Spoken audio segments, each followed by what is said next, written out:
सो अब इस वीडियो में हम लोग डिस्कस करेंगे ऑन टू फंक्शन के बारे में। तो ऑन टू फंक्शन को सर्जेक्टिव फंक्शन भी कहते हैं। ओके, तो डेफिनेशन देख लेते हैं। A function f is said to be onto if each element of set B okay is mapped by at least one element of set A. यहाँ क्या लिखा हुआ है, सेट बी के सारे एलिमेंट जो है वो सेट ए के किसी न किसी एटलीस्ट किसी न किसी एक एलिमेंट से वो मैप होना चाहिए। ओके, देखो एग्जांपल समझते हैं।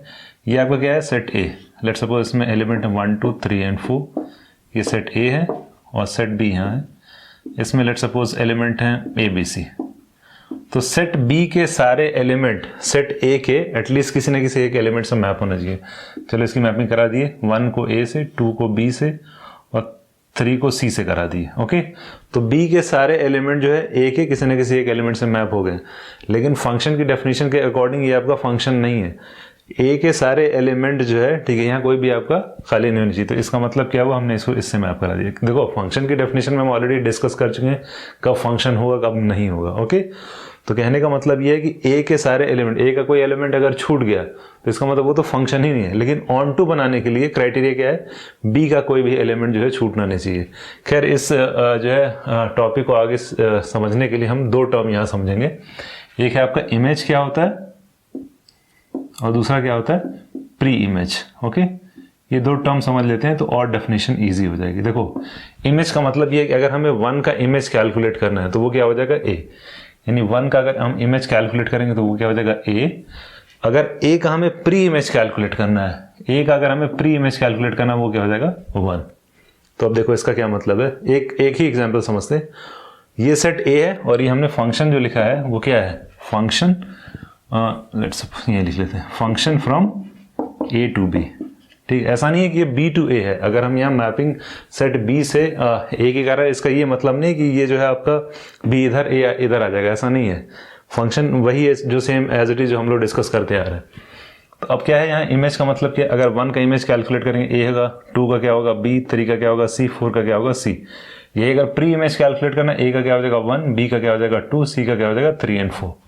तो मतलब ये है कि अगर सेट बी के सारे एलिमेंट का हम प्री इमेज कैलकुलेट करेंगे तो कोई ना कोई वैल्यू आएगी। अब एक एग्जांपल और देखते हैं तो और क्लैरिटी आएगी। लेट्स सपोज ये आपका सेट ए है और सेट बी है, 1 2 3 एंड 4। यहाँ let's say A B C D. Suppose हमने 1 को ए से मैप कर दिया, 2 को बी से मैप कर दिया, 3 को सी से मैप कर दिया और 4 को सी से मैप कर दिया फॉर एग्जाम्पल। तो क्या इसको हम ऑन टू फंक्शन कहेंगे? इसको ऑन टू फंक्शन नहीं कहेंगे। क्यों? क्योंकि अगर हम ए का प्री इमेज कैलकुलेट करेंगे क्या मिलेगा 1, फाइन। बी का प्री इमेज 2, सी का प्री इमेज 3 एंड 4 हमको मिल रहा है। डी का प्री इमेज क्या होगा, डी का प्री इमेज कोई एलिमेंट आएगा नहीं। लेकिन according to the definition of onto function set B के सारे एलिमेंट का प्री इमेज होना मैंडेटरी है, तभी वो ऑन टू होगा। तो ये आपका ऑन टू फंक्शन नहीं होगा। ओके, ये ऑन टू क्यों है? क्योंकि यहाँ हर एक एलिमेंट की हमें प्री इमेज मिल रही है। फाइन, एक एग्जांपल और देख लेते हैं। A and B, let's suppose A में हमारे पास 1 2 3 एलिमेंट है और बी में क्या है A B C D. Okay, अब अगर हमने क्या किया, इसको इससे मैप कर दिया, इसको इससे मैप कर दिया, इसको इससे मैप कर दिया, इसको इससे मैप कर दिया। ओके, तो क्या ये ऑन टू फंक्शन होगा? देख लेते हैं। देखो यहाँ अगर हम इस एलिमेंट का प्री इमेज कैलकुलेट करें तो मिले हर एक एलिमेंट का। लेकिन इसमें एक प्रॉब्लम है। क्या प्रॉब्लम? ये फंक्शन ही नहीं, फंक्शन की डेफिनेशन को वायलेट कर रहा है। क्यों? क्योंकि अगर फंक्शन की डेफिनेशन देखेंगे तो सेट ए में हर एक एलिमेंट की यहाँ क्या आ रहा है, मल्टीपल इमेज आ रहा है। देखो इमेज किसी भी एक एलिमेंट का हम कैलकुलेट करेंगे सेट ए से तो उसकी यूनिक वैल्यू आनी चाहिए। लेकिन यहाँ क्या आ रहा है, 3 की इमेज सी और डी है, तो इसका मतलब कोई ना कोई एक आपका नहीं होगा। और अगर हम इस तरीके से लिखेंगे तो क्या ये आपका ऑन टू, देखो अगर इसको हम यहाँ इससे मैप कर देंगे तो वो फंक्शन की डेफिनेशन को वायलेट कर रहा है। तो बाकी हमें ऑन टू चेक करने की जरूरत है ही नहीं। जब वो फंक्शन नहीं तो ऑन टू तो कभी हो ही नहीं सकता। तो इसीलिए अगर हम इसको इस तरीके से छोड़ देंगे तो क्या ये आपका फंक्शन तो है ये। ओके, फंक्शन की डेफिनेशन के लिए ये जरूरी नहीं कि सारे एलिमेंट इसमें हो, लेकिन ऑन टू फंक्शन होने के लिए हर एक एलिमेंट सेट बी का हर एक एलिमेंट का प्री इमेज होना चाहिए।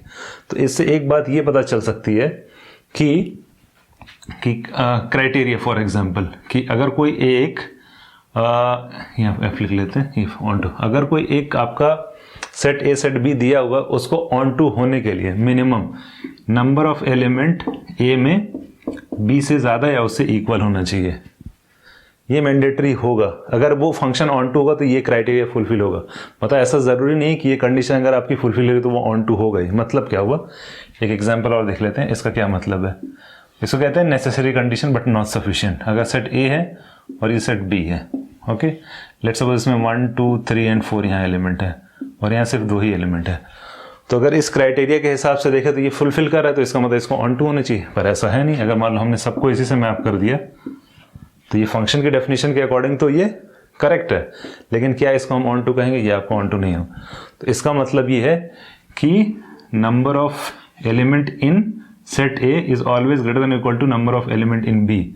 ये क्राइटेरिया क्या है, नेसेसरी है बट ये सफिशिएंट नहीं है। लेकिन अगर ये क्राइटेरिया फुलफिल नहीं हो रहा है तो हम डायरेक्टली कह सकते हैं वो ऑन टू फंक्शन नहीं होगा। एक बार और रिपीट कर दे रहे हैं, ये क्राइटेरिया नेसेसरी है, सफिशिएंट नहीं है। देखो वो कब हम चेक करेंगे कि ये जब जैसे ही हमारा ये क्राइटेरिया फुलफिल हो रहा है तो हम चेक करेंगे उसकी मैपिंग किस तरीके से हुई है। अगर मैपिंग सही से हुई है तो इसका मतलब हम कह देंगे वो आपका ऑन टू, जो ऑन टू की डेफिनेशन है कि बी के सारे एलिमेंट का हमारे पास प्री इमेज होना चाहिए। लेकिन अगर ये क्राइटेरिया फेल हो रहा है, फॉर एग्जाम्पल, ओके, जैसे यहाँ था, यहाँ नंबर ऑफ एलिमेंट कितने हैं, यहाँ पे 4 हैं और यहाँ नंबर ऑफ एलिमेंट 3 हैं, तो ये क्या हो जाएगा 3, okay, 3 and 4, 3 is greater than equal to 4, condition क्या हो रही है, फॉल्स हो रही है। तो हम डायरेक्टली कह सकते हैं कि इसको हम ऑन टू फंक्शन नहीं बना सकते। तो कहने का मतलब ये है कि ये क्राइटेरिया अगर फुलफिल हो रहा है दो फंक्शन के बीच में तो हम मतलब ये श्योरिटी से नहीं कह सकते कि वो ऑन टू होगा। लेकिन अगर ये क्राइटेरिया फुलफिल नहीं हो रहा तो हम श्योरिटी से कह सकते हैं वो ऑन टू फंक्शन नहीं होगा। ओके, अब यहाँ एक इंपॉर्टेंट पॉइंट, अगर आपके पास एक सेट ए है, आई थिंक ये बात समझ में आ गई होगी कि कब क्यों हम उसको नेसेसरी बट सफिशिएंट नहीं कह रहे हैं।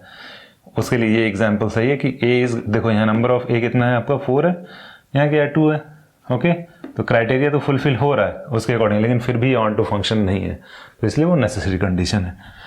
तो अब क्या हम लोग यहाँ डिस्कस करें, हाँ, लेट्स सपोज ये आपका सेट ए है और ये बी है, ओके, और यहाँ पे नंबर ऑफ एलिमेंट जो है 3 है और बी में भी नंबर ऑफ एलिमेंट क्या है 3 है। लेट्स सपोज ए बी सी।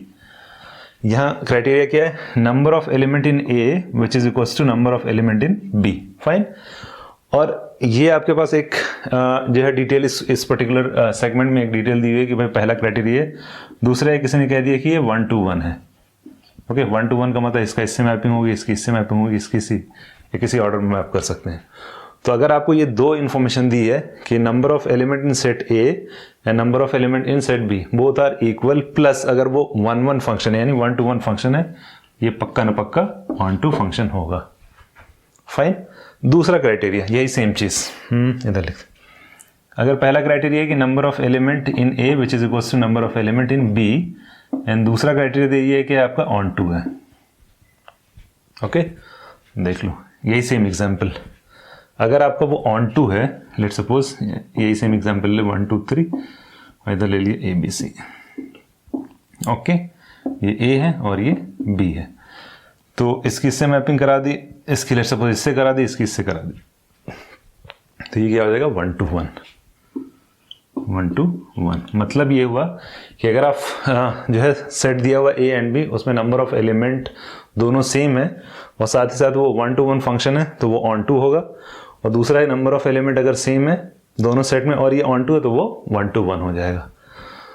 तो ये था आपका ऑन टू फंक्शन के बारे में। अब यहाँ एक इंपॉर्टेंट चीज, अब हम यहाँ देखेंगे, क्या ये देख लेते हैं ये क्या है, क्या ये आपका ऑन टू फंक्शन है, ये वाला, यस, ये ऑन टू है। क्या ये 1 to 1 है, नहीं, ये 1 to 1 नहीं है, ओके, मतलब ये ऑन टू है बट ये 1 to 1 नहीं है। दूसरा ये आपका क्या था, ये आपका ऑन टू नहीं है ना 1 to 1 है, छोड़ दो इसको, ये तो फंक्शन ही नहीं था तो ये भी छोड़ दो। मतलब ये है कि इस तरीके का भी क्वेश्चन आ सकता है कि आपको एक इस तरीके से पिक्टोरियल रिप्रेजेंटेशन हो या रिलेशन के फॉर्म में लिखा हो और पूछे कि 1 to 1 है या ऑन टू है या दोनों, इस तरह के क्वेश्चन आ सकते हैं। अब यहाँ जो सबसे इंपॉर्टेंट पॉइंट वो है कि अगर कोई फंक्शन ऑन टू है, ओके, तो उसकी जो रेंज होगी वो कोडोमेन के बराबर होगी। अगर कोई एक फंक्शन जो कि ऑन टू है, ये चेक करने के लिए, सॉरी, रेंज हमें फाइंड आउट करना है किसी ऑन टू फंक्शन का, वो हमेशा कोडोमेन के इक्वल आएगा। देखो यहाँ क्या है आपका codomain A B C, range क्या है, वो भी ए बी सी है। क्यों? क्योंकि हर एक एलिमेंट की मैपिंग हुई है।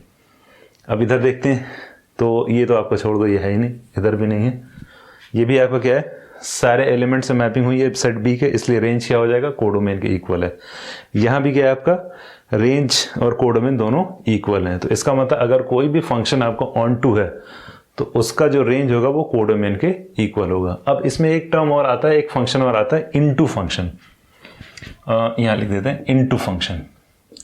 तो इनटू फंक्शन और ऑन टू फंक्शन में बेसिक सा डिफरेंस ये होता है कि यहाँ range which is equals to codomain, लेकिन वहां क्या होता है, रेंज जो होता है प्रॉपर सबसेट ऑफ कोडोमेन हो जाता है,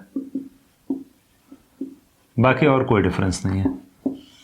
ओके, मतलब ये है कि अब जैसे इस एग्जाम्पल को अगर देखें, ओके, क्या हम इसको ऑन टू कह सकते हैं, नहीं, ये ऑन टू नहीं होगा। क्या इसको हम इनटू फंक्शन कह सकते हैं, यस, इसको हम इनटू कह सकते हैं। कैसे कह सकते हैं, क्योंकि यहाँ क्या आपका कोडोमेन ए कॉमा बी है, लेकिन रेंज क्या सिर्फ ए है।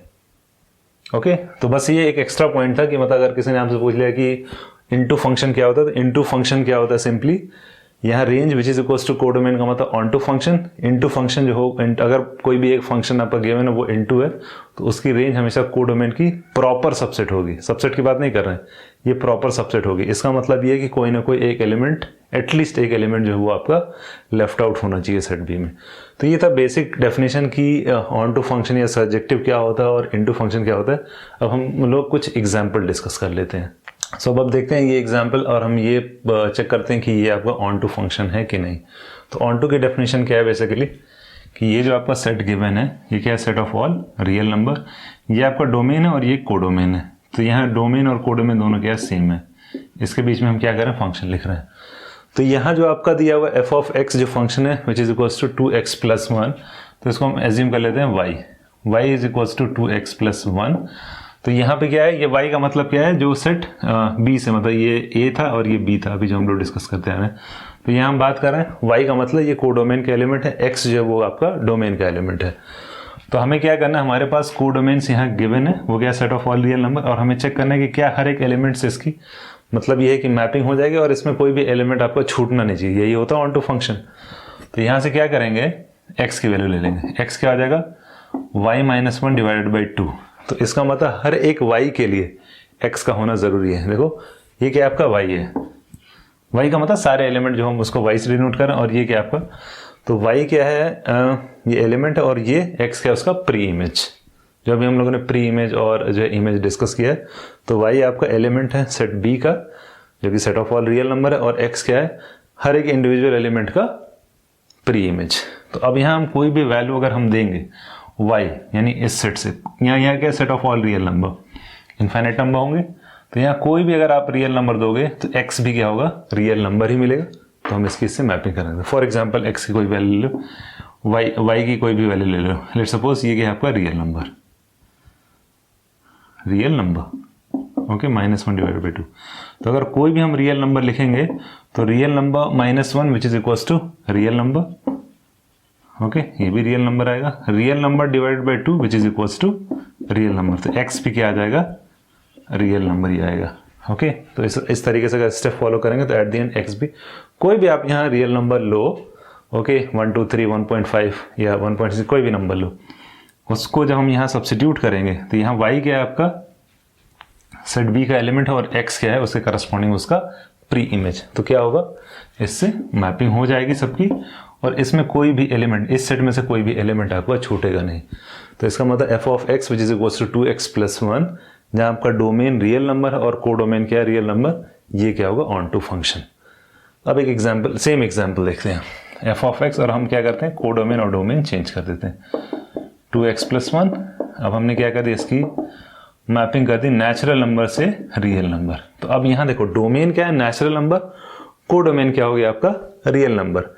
तो यहाँ एक पर्टिकुलर एग्जाम्पल ले लेते हैं। तो x which is equals to क्या है यहाँ पे, y - 1, सेम एग्जाम्पल है, y - 1 / 2। तो अगर यहाँ हम y की वैल्यू लेट सपोज 2 ले लेते हैं, तो क्या आ जाएगा, x which is equals to 2 - 1 / 2 which is equals to 1/2, 0.5। अब इस एग्जाम्पल के लिए ये क्या है, नेचुरल नंबर। देखो डोमेन क्या है, नेचुरल नंबर, और कोडोमेन क्या है, रियल नंबर। तो हमने एक एलिमेंट पिक किया जिसकी वैल्यू क्या थी, 2। तो अब हमें क्या करना होगा, इसकी मैपिंग करानी होगी यहाँ के किसी एलिमेंट से, और वो वैल्यू क्या होनी चाहिए, 0.5। क्या 0.5 नेचुरल नंबर हो सकता है? नहीं। तो इसका मतलब 0.5 इस सेट में बिलोंग नहीं कर रहा है, तो इस पर्टिकुलर एलिमेंट के लिए कोई भी प्री इमेज नहीं मिलेगा इस सेट में। आई होप ये समझ में आ गया। देखो, जब हमने y की एक पर्टिकुलर वैल्यू ली, बहुत सारी वैल्यूज हो सकती है, तो हमें काउंटर के लिए सिर्फ एक ही चाहिए। जब हमने y की वैल्यू 2 सब्स्टिट्यूट की, तो एट द एंड 2 का एलिमेंट 2 का प्री इमेज जो हमें मिला, क्या मिला? 0.5।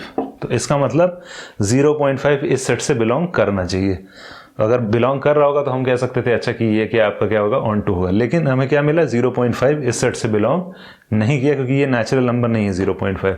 तो इसलिए हम इस पर्टिकुलर एलिमेंट की मैपिंग नहीं करा सकते। तो इसका मतलब अगर कोई हमें एक एलिमेंट मिल गया सेट बी से, यानी सेट बी का मतलब कोडोमेन से, जिसकी हम मैपिंग जो है डोमेन के किसी सेट से नहीं कर सकते, तो वहीं हम कंक्लूड कर देंगे कि ये आपका क्या है, ऑन टू फंक्शन नहीं है। तो ये अगर f of x which is equals to 2x + 1, जहां डोमेन और कोडोमेन दोनों रियल है, तो वो क्या होगा, ऑन टू फंक्शन। लेकिन अगर हमने यहाँ डोमेन को कर दिया नेचुरल नंबर और कोडोमेन आपका रियल नंबर है, तो ये ऑन टू नहीं होगा।